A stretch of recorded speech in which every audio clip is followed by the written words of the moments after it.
उत्तराखंड मुक्त विश्वविद्यालय के सामुदायिक रेडियो हेलो हल्द्वानी 91.2 एफएम में आपका स्वागत है।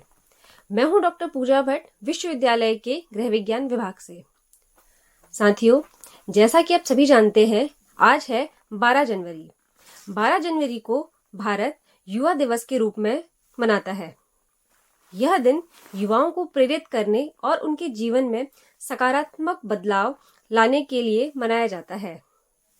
आज का जो दिन है, यह स्वामी विवेकानंद की जयंती के अवसर पर मनाया जाता है।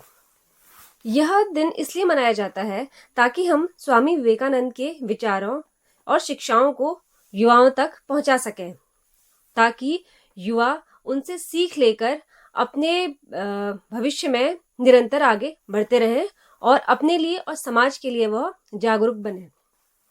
तो साथियों, जैसा कि हम जानते हैं, ये है भारत का युवा दिवस। तो आज हम बात करने जा रहे हैं कि आज के इस समाज में जो हमारी सांस्कृतिक विरासत है, उसके संरक्षण में युवाओं की क्या भूमिका है। तो साथियों, आज हम बात करेंगे कि युवा किस प्रकार से सांस्कृतिक धरोहर को बचाने में अपनी भूमिका निभा सकते हैं। तो इसके लिए सबसे पहले हम बात करेंगे कि संस्कृति होती क्या है। देखिए, क्या होता है, जब किसी भी पर्टिकुलर स्थान के लोग अपने भीतर विकसित हो रहे कुछ लोकप्रिय रुझानों का बार बार अनुसरण करते हैं, मतलब उनको कंटिन्यूसली वो उन्हें फॉलो करते हैं, या फिर अगर हम इसे सरल शब्दों में कहें तो जिस तरह से समाज के लोग सोचते हैं या फिर वो कोई कार्य करते हैं या उसका अनुसरण करते हैं और व्यवहार करते हैं, तो ये सभी जो पैटर्न है, इन सबको अगर हम कंपाइल कर दें या फिर कहेंगे कि इन प्रवृत्तियों को अगर हम कंपाइल कर दें, तो ये सारे पैटर्न समाज की संस्कृति कहलाती है। भारतीय संस्कृति वास्तव में पुराने स्थापित पारंपरिक और जातीय रुझानों और पैटर्न की एक सुंदर रचना है, क्योंकि भारत एक धर्मनिरपेक्ष देश है और इसमें विभिन्न पृष्ठभूमि के लोग रहते हैं। भारतीय संस्कृति और विरासत सामाजिक रीति रिवाजों, नैतिक सिद्धांतों और सदी पुराने रीति रिवाजों, धार्मिक विश्वासों, राजनीतिक विचारधाराओं, कलाकृतियों और तकनीकी प्रगति का एक सम्मिश्रण है, जिसकी उत्पत्ति जातीय रूप से विविध भारतीय उपमहाद्वीपों में हुई है, या फिर हम कह सकते हैं कि ये उन महाद्वीपों से कनेक्टेड है। तो जो युवा पीढ़ी है, ये हमारी जो सांस्कृतिक विरासत है, इसके संरक्षण में बहुत ही महत्वपूर्ण भूमिका निभाती है, क्योंकि वे हमारे भविष्य के संरक्षक हैं। रचनात्मक, नवीनता और सक्रिय भागीदारी के माध्यम से वे सांस्कृतिक विरासत की रक्षा करने में कर सकते हैं, और इसके अलावा वो भावी पीढ़ियों के लिए इसकी जो मूल्य है और जो उसके लचीलेपन है, उसको वो बढ़ाते हैं। इसका मतलब ये है कि वो सिर्फ जो युवा पीढ़ी है, वो सिर्फ सांस्कृतिक जो धरोहर है उनकी रक्षा नहीं करते हैं, बल्कि वो इनकी जो ट्रू वैल्यूज हैं, इनके भी वो संरक्षक हैं, क्योंकि युवा पीढ़ी ही ऐसा एक वर्ग है जो इन हमारे भारतीय मूल्यों को आगे की पीढ़ियों तक पहुंचा सकती है। भारत एक विविध सांस्कृतिक विरासत वाला देश है, जो कि विभिन्न प्रकार की छोटी स्वतंत्र सभ्यताओं से बना हुआ है। भारतीय संस्कृति में वेशभूषा, बोलियां, धर्म, संगीत, नृत्य, वास्तुकला, भोजन और कला सहित विभिन्न प्रकार के तत्व शामिल हैं। अब हम बात करते हैं कि किस प्रकार से युवा इसको बचा सकते हैं। तो सबसे पहले तो जो युवा पीढ़ी है, वो हमारी सांस्कृतिक विरासत को वैश्विक स्तर पे ले आ सकती है। अब वो किस प्रकार ले जा सकती है, क्योंकि हम जानते हैं कि जो युवा है वो कंटिन्यूअसली यात्रा करते रहते हैं, और जब भी वो कहीं यात्रा करते हैं तो इसका मतलब ये है कि वो अपने देश का प्रतिनिधित्व करते हैं। तो इसलिए जो युवा पीढ़ी है, वो हमारी सांस्कृतिक विरासत को एक वैश्विक स्तर में पहुंचाने और उसको प्रदर्शित करने की क्षमता रखती है। इसलिए युवा वास्तव में वैश्विक स्तर पर भारतीय संस्कृति को बढ़ावा देता है।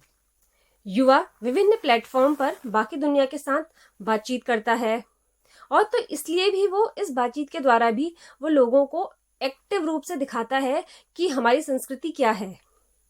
तो इसलिए युवाओं का यात्रा करना, भ्रमण करना, ये इस बात का संकेत है कि हमारी जो युवा पीढ़ी है वो हमारी संस्कृति को वैश्विक स्तर पे दिखा रही है लोगों। वही ऐसी पीढ़ी है जो हमारी संस्कृति को विलुप्त होने से बचा सकती है, क्योंकि भारतीय संस्कृति एक ऐसी चीज है जिस पर हर भारतीय को गर्व है, और इसे विलुप्त होने से बचाने में हमारी मदद करने वाली जो पीढ़ी है वो सिर्फ एक युवा पीढ़ी ही है, क्योंकि युवा पीढ़ी संस्कृति की वाहक है और इससे आने वाली पीढ़ियों तक पहुंचाने में भी वो सक्षम है। साथ ही युवा पीढ़ी भारतीय संस्कृति को महत्व देकर और उसका पालन करके इसे और समृद्ध बनाने में योगदान देती है अपना। फिर हम बात करते हैं कि अगला जो कार्य है वो युवा पीढ़ी का ये है कि वो हमारे सांस्कृतिक विरासत को आने वाली पीढ़ियों तक पहुंचाती है, क्योंकि युवा ही संस्कृति की वाहक है और पुरानी और युवा पीढ़ी को जोड़ने वाली एक कड़ी है। इसलिए आने वाली पीढ़ियों तक भारतीय संस्कृति को पहुंचाना और इसे हमेशा के लिए जीवित रखना युवाओं के हाथ में ही है। युवाओं को, युवा पीढ़ी को अपनी संस्कृति में विश्वास और उसे आगे बढ़ने का जुनून देना होता है, और वह इस कार्य को भली भांति कर भी रही है। युवा पीढ़ी को यह समझना होगा कि हमारी संस्कृति ही ऐसी चीज है जो हमारे लिए अमूल्य है, तो इसका संरक्षण अति आवश्यक है। अगला जो हम बात करेंगे वो ये है कि हमारी इस संस्कृति को युवाओं को स्वीकार करना होगा। देखिए, ऐसा हो सकता है कि भारतीय संस्कृति का पालन करने में युवाओं को कुछ समस्याएं हो सकती हैं। इसके पीछे कारण है मतभेद। तो क्योंकि आज की जो युवा पीढ़ी है वो आधुनिक है, तर्कशील है और ऐसी किसी भी चीज पर भरोसा नहीं कर सकती वो आसानी से जो उसको समझ में नहीं आए। तो इसके लिए क्या होगा कि पहले युवाओं को हमारी संस्कृति को समझना होगा, जो कार्य वो कर रही है। तो इसलिए उनको ये बात समझनी चाहिए कि भारतीय संस्कृति ही सर्वश्रेष्ठ है। यहीं पर जो पुरानी पीढ़ी है वो हमारी युवा पीढ़ी की मदद कर सकती है कि उनको हमारी भारतीय संस्कृति का सार समझाने में। तो जो पुरानी पीढ़ी है वो हमारी युवा पीढ़ी को ये बताती है कि इतना महत्व क्यों है हमारी सांस्कृतिक धरोहर का, और इसीलिए जब हमारे युवा इस बात को समझ जाएंगे तभी वो हमारी संस्कृति को अधिक मूल्य देंगे और उतनी ही लगन से उसे अपना पाएंगे जितनी लगन से इसे जो पुरानी पीढ़ियां हैं वो अपनाती हैं। इसके अलावा हमारी सांस्कृतिक धरोहर को बचाने में जो युवा है वो उसकी विविधता में योगदान दे सकते हैं। अब वो कैसे दे सकते हैं कि देखिए, युवाओं को जितनी भी स्थानीय विरासत से संबंधित परियोजनाएं हैं उनको जानना होगा और उनमें भाग लेना होगा। जब वो उनमें एक्टिवली पार्टिसिपेट करेंगे तब उनको समझ में आएगा कि क्यों इन परियोजनाओं को बनाया जा रहा है, क्या इनका महत्व है।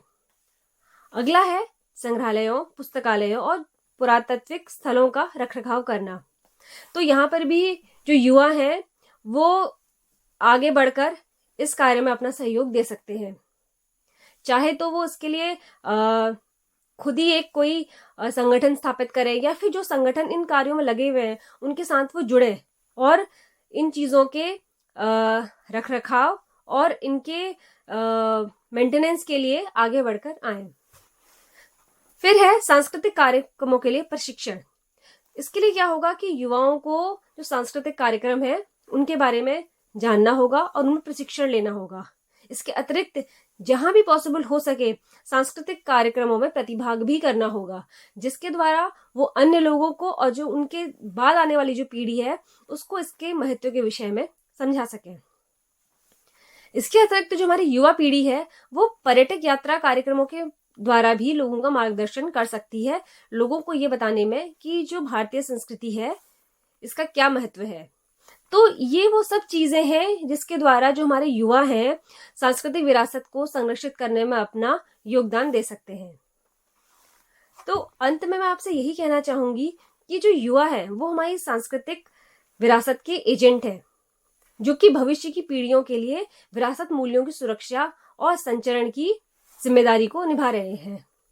तो इसलिए ये युवाओं की जिम्मेदारी है कि वो इस कार्य में अपना योगदान दें और भारतीय संस्कृति की विरासत को बचाने में प्रतिभाग करें। तो यहीं पे मैं अपनी संवाद को विराम देती हूँ। धन्यवाद।